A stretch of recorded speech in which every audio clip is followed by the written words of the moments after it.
These are the Jamboard practice problems for the review for the quiz for 3-1 through 3-3. The first three examples are from 3-1, where we were determining if a relation is a function. Okay, so number 1 is a set of table of values, 2 is a mapping diagram, and 3 is a graph of a discrete domain. Okay, a scatter plot. So a relation is a function if each input value has only one output value. So for number 1, because the input value of 1 maps to 2 different outputs, this relation is not a function.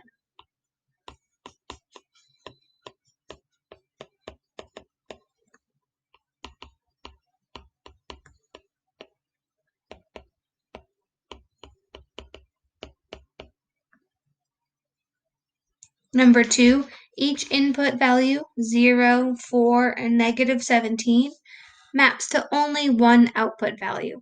It's okay that they're mapping to the same output value. The important thing is that each input has exactly one output. So this is a function.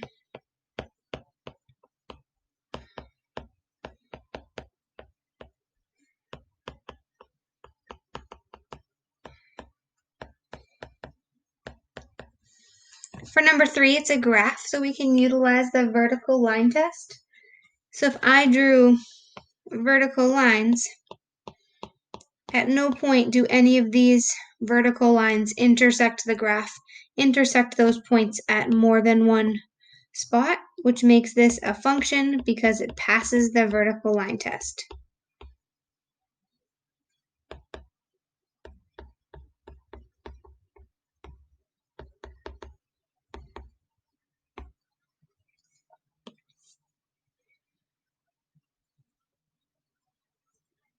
Next up, we are evaluating functions in function notation. This is section 3-3. So we have two functions. We have f of x and we have g of x. So for number 4, we want to find the value of the function when x equals 10. So use the f of x function and substitute the value of x equals 10. And then evaluate. So f of 10 equals -29. Next up, we have g of 12. So we're going to find the value of the function when x equals 12.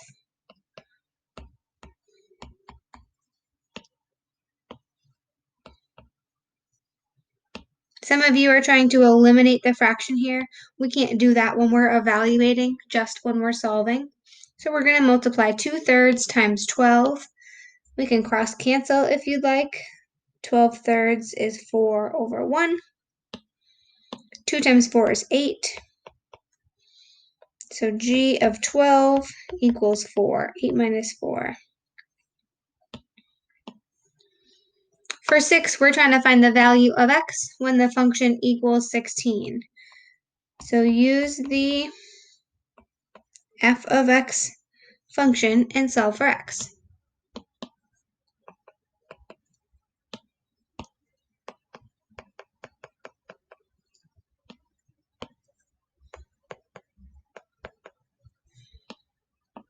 So we get x equals -5, so f of -5 equals 16. Lastly, find the value of x for the g of x function when the function equals -20.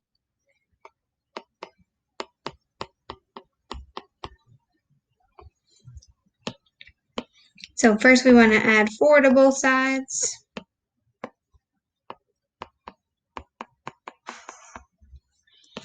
And then multiply both sides by the reciprocal. Cross cancel here. 16/2 is 8/1. So x equals -24. So g of -24 equals negative 20. Okay, so that's evaluating using function notation algebraically.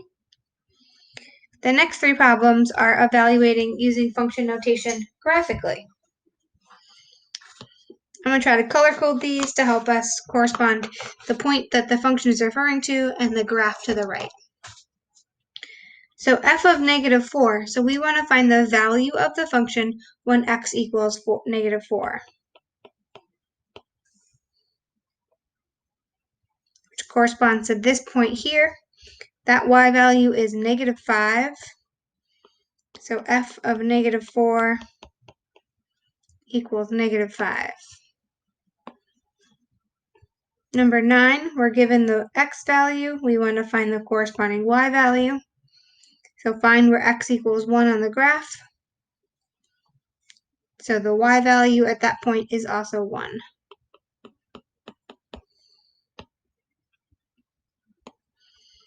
Lastly, we want to find, this time we're given the y value, and we want to find the corresponding x value. So find where y equals negative 3, and that's at 2 spots on the graph. So x can equal negative 3, and x can equal 4.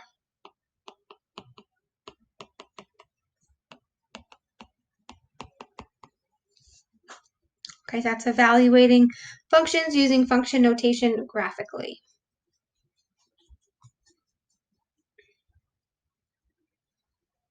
Last up, we had problems from 3-2 determining if a function represents a linear function or a nonlinear function. So from a graph, it needs to be a straight line with no curves or turns. Number 11 is not a straight line without curves or turns, which makes this nonlinear.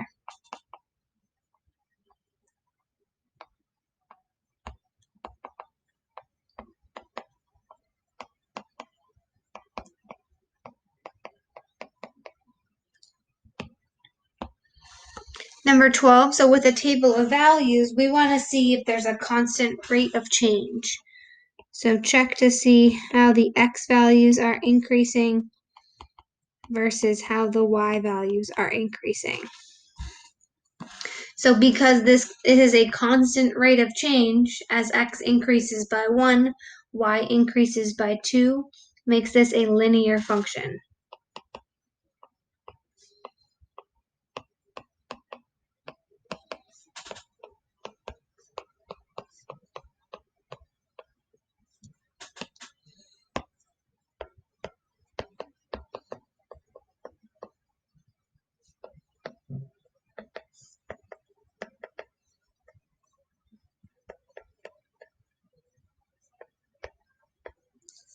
Okay, it's either increasing or decreasing. It can't be multiplying or dividing. That's not increasing or decreasing by a constant amount. So lastly, 13, check how the x values are increasing, and then check how the y values are decreasing. So that is not a constant rate of change, which makes this function non-linear.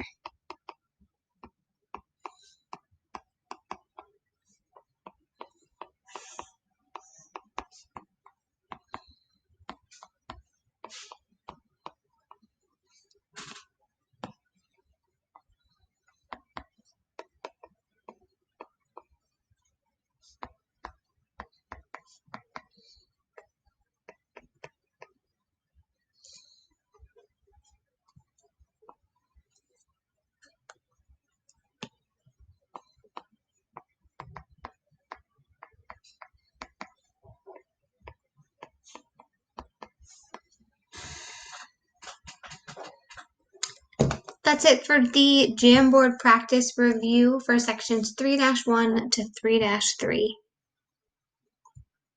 We have intro to functions, linear functions, and function notation.